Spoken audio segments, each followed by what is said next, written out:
With Levinas, we learned what it means to ethically encounter the alterity of another person.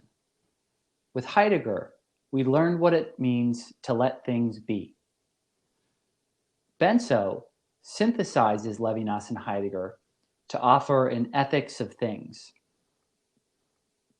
At the heart of Benso's account is a certain kind of strong and tender response to the call that things make to human beings.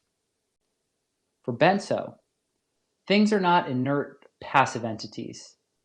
Instead, they appeal to us from beyond our preconceptions about them. How we respond to that call places us squarely in the domain of Benso's ethics. The conceptual touchstones of Benso's account of how it is that we can relate to the alterity of things are touch, attention, tenderness, and festivity. Benso offers us a phenomenological account of these four happenings. That is, an account of what happens in the experience of touching, of paying attention, of being tender, and of living in a state of festivity.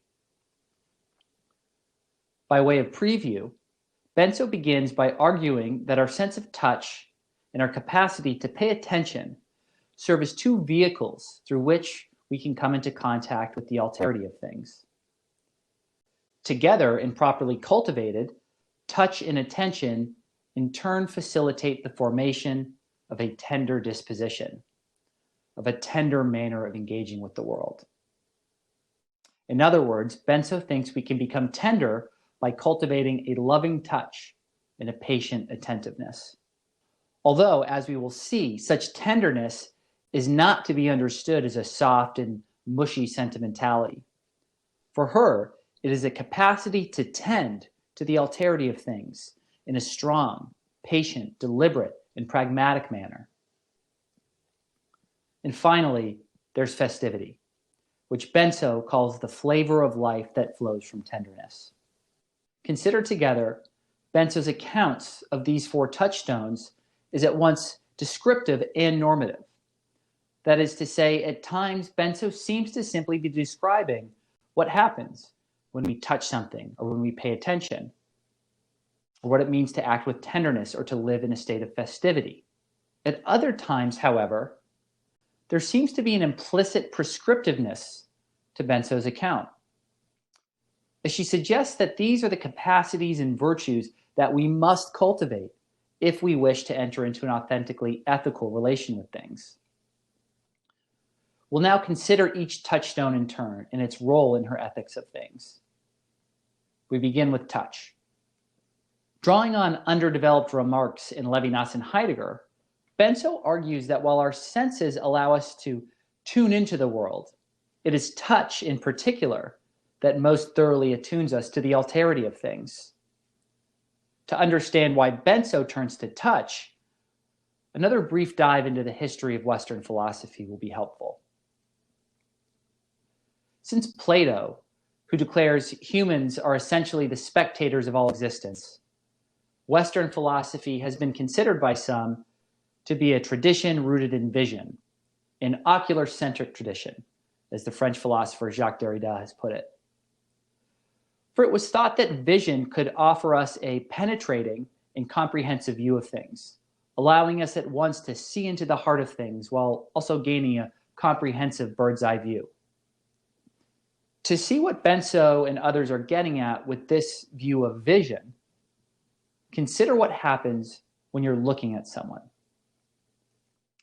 If there are parts of the other person that you can't see, you can walk around behind them. With a 360-degree revolution, your vision can take in all of that person. If need be, you could use medical imaging to see that person's bones or tendons or even their brain. There's potentially nothing that escapes vision. And it is through this visual gaze that one determines what the person or thing before one is. I know the qualities of the person because I can see them before me. However, vision always strives to impose a fixed form on the entity in question, and that's a form that often derives from one's pre-understanding of what it expects to see. In this way, Benso thinks vision tends to predetermine the nature of the thing or person who is seen, rather than allowing that thing or person to appear in its alterity. It is against this backdrop that Benso appeals to touch as forming the basis of a non-totalizing model of knowledge. For Benso, touch has this privileged position for several reasons. First, there's the mutual vulnerability that comes with touching. When we touch, we're exposed to what we touch, just as what we touch is exposed to us. We both affect and are affected by what we touch. Could think of touching a hot stovetop accidentally. There's a sense in which I affect the stovetop by absorbing some of its heat, while the stovetop affects me in the form of a surprise and a burn. What is touched and what does the touching are thus autonomous and yet mutually vulnerable to each other at the same time. That things affect me in this way means that I do not one-sidedly determine them in a totalizing manner. Instead, in touch, I am exposed to things as they give themselves to me, and not as I necessarily expect them to be. In this way, touch defers the will to want to possess, master, and control things, strictly for one's own purposes. In a remarkable scene from the Spark Hunter file, our hero gestures toward the mutual agency and vulnerability of toucher and touched when she touches the sculpture by the artist Constantine. In this futuristic scene, our hero is both changed by the sculpture, she is moved emotively and intellectually, and changes the color and electrical properties of the sculpture in accordance with her unique touch. I was drawn forward and reached my hand out and touched it. The texture of the sculpture rippled in colour, turning vermilion and gold. The colour changed with the personal history of the viewer. Yes, I read about this. The metal finish on the fist changed based on the DNA of the person touching it. Second, Benso claims that when we touch, we come into direct contact with what is touched. Whereas the other senses require a medium, there is no intermediary between my touching and what is touched. Through the direct proximity of touch, we come into a kind of contact with the thing, but a contact that does not master and possess, does not grasp. Third, because touch does not try to generalize things under a concept, it always encounters things one at a time in their singular uniqueness. And finally, Benso appeals to the pervasiveness of touch, the fact that touch cannot be defined to one specific locale, but rather envelops the human body in the form of flesh. Flesh renders the human susceptible to the alterity of things from all sides, as it were. For these reasons, touch provides a sensory platform on which Benso constructs her ethics of things. In the Spark Hunter file, our hero is acutely aware of the different modalities of knowing and relating that derive from vision and touch. Her own experiences and analyses of touch reveal the manifold ways in which it can put one in touch with the alterity of things. When you see me, you tend to make me into just another category of object. But when you touch me, we're both changed. You make a commitment to my uniqueness. Touching is humble. Touching preserves me.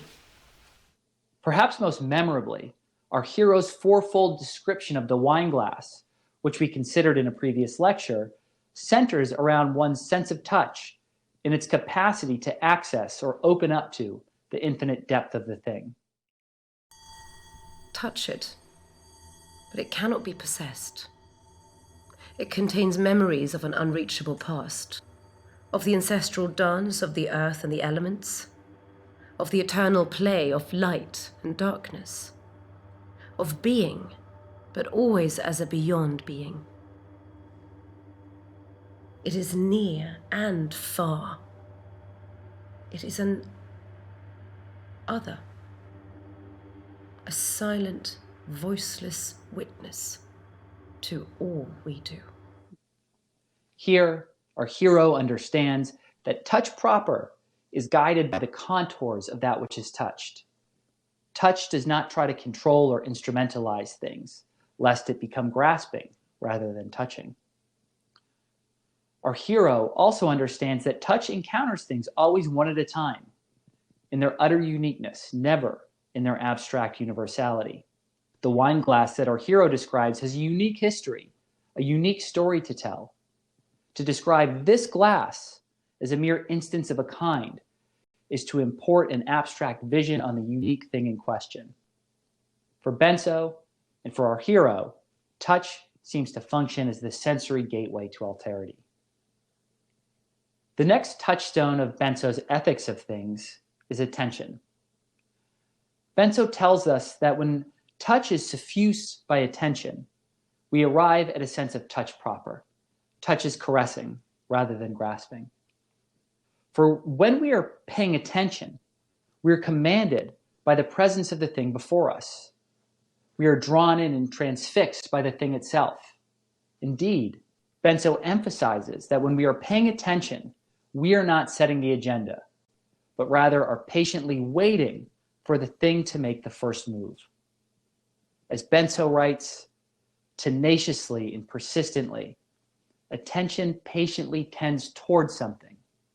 And yet, in such a fervor of activity, attention can be successful, can avoid falling into invasiveness, only if it lets itself be directed by that toward which it tends.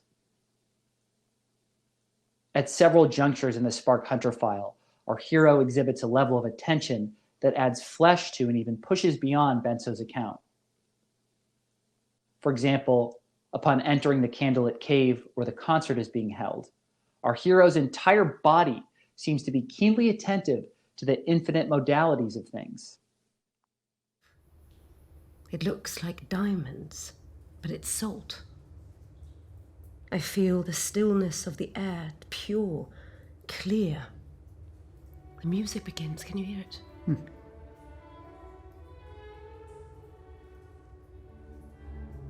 Each note hangs in the air a millisecond longer, and as it dies from the air, the note curls and transforms at the last neuron. That whip vibrates our bones. Its harmonics reflects and refracts off the crystals. I close my eyes and feel the earth resonate inside my mind. Narrow my focus, then open me up.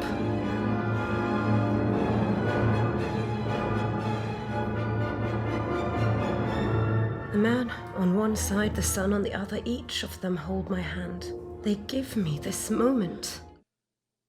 Our hero helps us to see that attention is not merely some mental process, but rather involves the attunement of our sight, our touch, our smell, our taste, our hearing, and our minds to multiple modalities of being that everything shows itself to possess.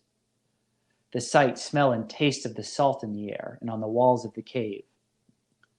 The dynamic life of the sound of a musical note. The inner vibrations caused by the vibrations of the note. The touch of another's hand. In this scene, our hero is keenly attentive to the manifold signification of things. Again, we see our hero display a remarkable level of attentiveness in the lavender fields. Lavender fields. A lavender harvest. Rows and rows of the fully bloomed flowers on gently curved hills. As far as the eye could see. Simple truth. One single line of men and women bent down in the sun, using scythes to cut into the flowers in clear, clean movements. With each stroke a fierce whisper, and the bush carried off. Can you smell? I can smell every molecule. Waves of pine, the perfume of the fields, the hard, chalky soil, and the sweat of labor. Our hero's sense of smell begins to broach the rich olfactory depth of the lavender flower as she senses the pine, the perfume, the soil, and the sweat released in each passing glance of the scythe. That so much of the flower can be made available to smell alone, to say nothing of what is made available to the other senses, bespeaks the truly infinite depth of things. The attentiveness of our hero seems to at once concretize Benso's idea of attentive touch, while also pushing beyond Benso's account by demonstrating for us the power of attention to suffuse all our senses in a way that is responsive to the alterity of things.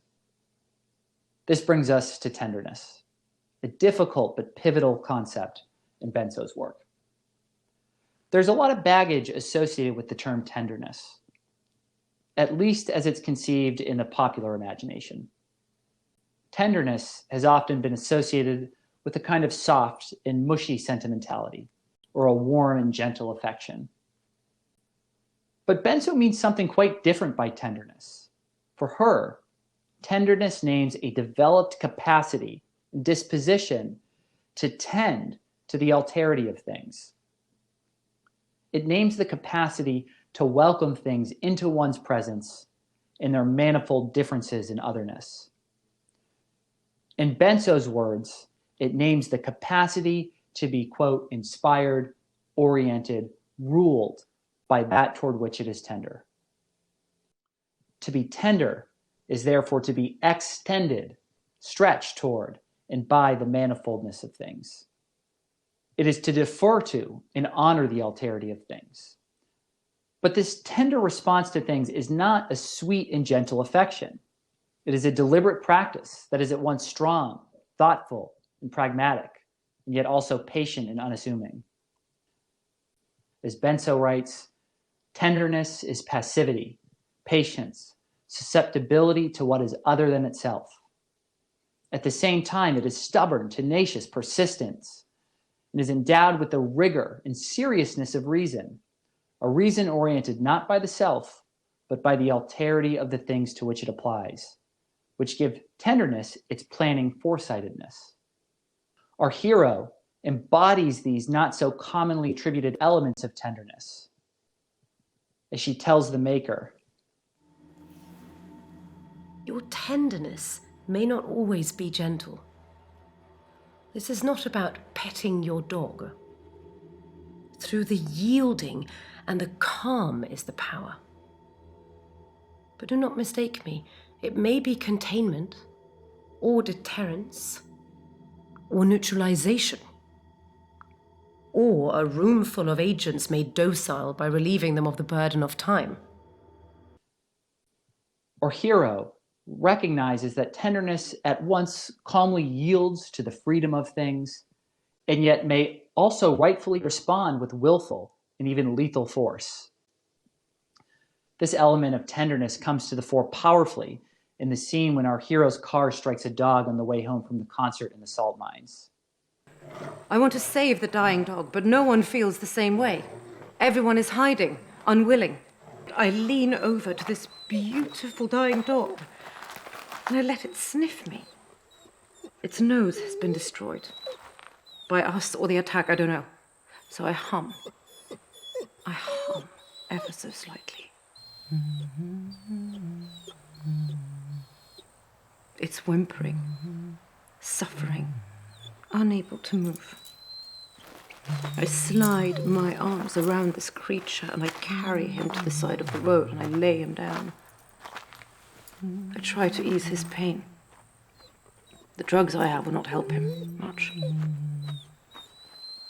I carefully place my left hand below the suffering animal's head and break its neck. In this scene, our hero is responsive to the unique needs of the dog. She responds by being at once fierce, fearless, and pragmatic, while also gentle, calming, and compassionate. In the compassionate act of snapping the dog's neck, our hero embodies the attentive touch that epitomizes Benso's vision of tenderness. This scene from the Spark Hunter file also illustrates another important dimension of Benso's account of tenderness, namely that tenderness is a response to the brokenness and ephemeralness of things, that it is a response to that which exceeds our powers of control and technical manipulation. As Benso puts it, tenderness has no power to undo what has been done, but only to welcome it in a tender embrace that consoles but does not heal, inspires but does not deny, preserves but does not mend. So tenderness is not utopian. It is a response to the already given ephemeral and troubled reality of things.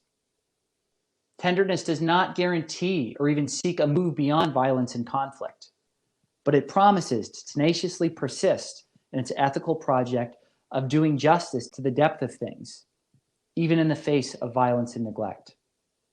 Across the Spark Hunter file, our hero consistently embodies tenderness in her interactions with things. She displays tenderness as a stable way of being in the world, or as Benso describes following Heidegger, as an attunement to the world. Tenderness is not inscribed in a realm of speculation, but it's a practice of life. In this sense, we might say that Benso offers us a vision of tenderness as a kind of virtue in the Aristotelian sense of the term. Aristotle describes virtue as a hexis, a Greek word that means to have or possess something as a stable and enduring trait of character, a second nature. To possess tenderness as a virtue then would name one's everyday comportment toward things. On the topic of the treatment of animals with tenderness, we'll conclude this section by considering Temple Grandin's slaughter methods as a real-life example of tenderness in action. Grandin sought to use principles of animal behavior to help design slaughterhouses in a way that didn't agitate the animals, that kept them as calm as possible before their impending fate.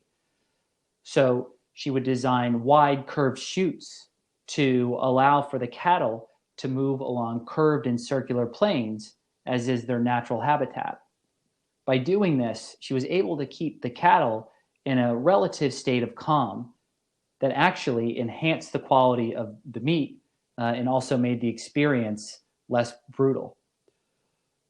Benso concludes her work with an account of festivity. She claims that festivity is the flavor of life that results from the cultivation of a tender disposition. Key to Benso's account of festivity is the distinctive mode of time that it entails. She writes, "It is in the celebration of things, as in a festive day, that the ethics of things finds its ultimate accomplishment. To celebrate things festively means to enter the relation with things in the time of festival." To explain what it means to inhabit the time of festival, Benso compares it with what we can call everyday time. Everyday time is associated with the idea of work, utility, and progress toward the achievement of goals. Everyday time should be familiar since, in many ways, it is an apt description of the way in which we live our ordinary lives in our relations with things and persons. In our everyday preoccupations, we often take up people and objects in our natural and social environments as tools that can be used to accomplish various tasks and achieve certain goals. Throughout our day, we interact with various people, such as colleagues, clients, students, mentors, and more, in ways intended to secure our own ends. Similarly, we use various pieces of equipment, computers, desks, books, cameras, and the like, in a similar manner. From Benso's perspective, the limitation of everyday time is that it orients us to things strictly on the basis of how things fit within our predetermined ends. In other words, the meaning and value of things are determined exclusively in light of how they advance one's goals and one's ambitions. In everyday time, then, the alterity of the thing or person in question is lost from view. By contrast, the time of festival breaks with the instrumental and future-oriented ways of everyday time.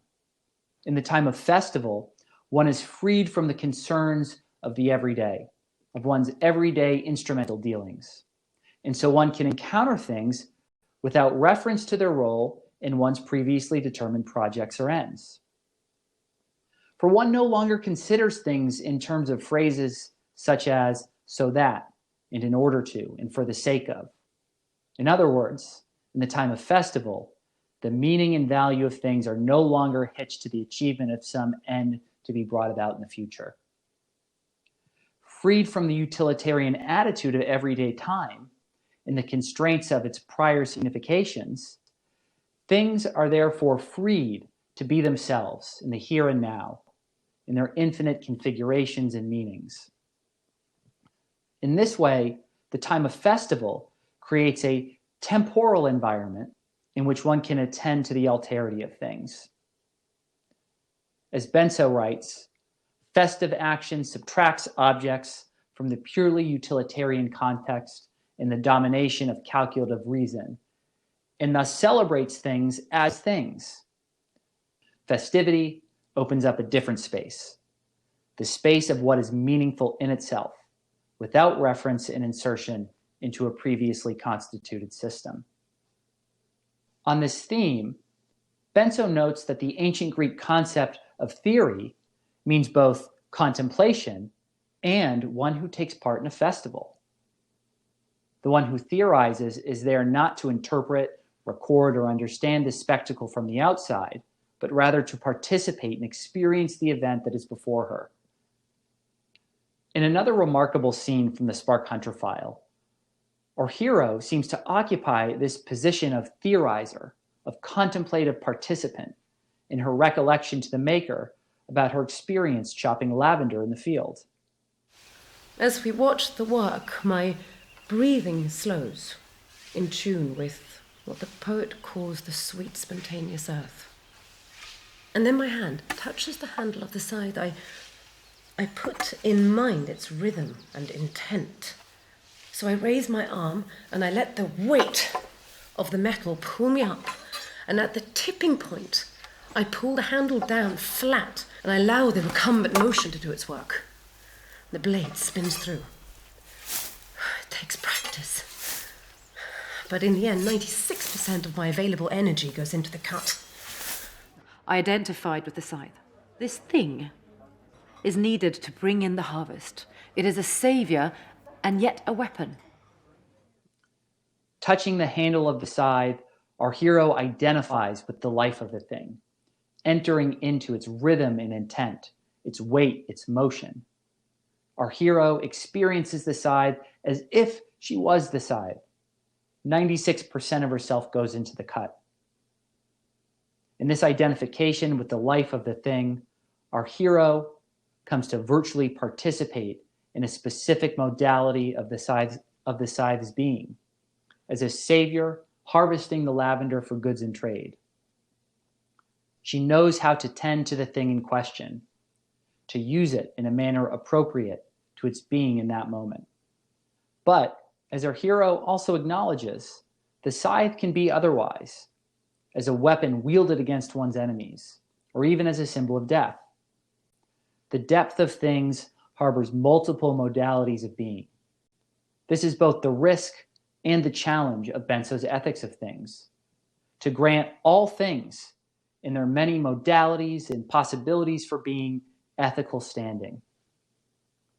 As our hero boldly asks, am I not worthy of tenderness, me, this spoon, and this bullet? Perhaps most provocatively, Benso and our hero ask us to reckon with what it would mean to make things that we may not normally associate with ethical undertakings the object of our tender ethical attention. How, for example, can we relate to guns and bullets ethically? What would it mean to recognize guns and bullets as being their own intrinsic and infinite source of agency and meaning? That Benso leads us to these questions indicates that her ethics does not primarily seek or expect a utopic end to violence. Ethics, she claims, does not offer any absolute guarantee of a successful move beyond violence. Instead, Benso's ethics, and ethics of our hero, asks us to patiently attend to the depth of all things, to their multiple modalities of being, to the infinite stories they have to tell. To live in the time of festival, to be clear, is not to reduce things to mere objects of pleasure and desire. Festivals are certainly joyful celebrations, but they're also celebrations of pain and suffering, and the ephemeralness of things. Festivity is a joyous affirmation of life in the face of inevitable mortality. And it is this ethical space-time that Benso asks us to try to inhabit in our daily lives. For Benso, in every moment of every day, we interact with countless things, human and non-human. And each interaction is an opportunity for a festive encounter with alterity. In this way, festivity is a continuous celebration of the infinite interconnections and meanings of things in our everyday lives. This brings us to the end of our lectures, and I want to thank you all for joining us. In what follows, we'll consider some of the environmental themes that occur in the Spark Hunter file. Thanks again.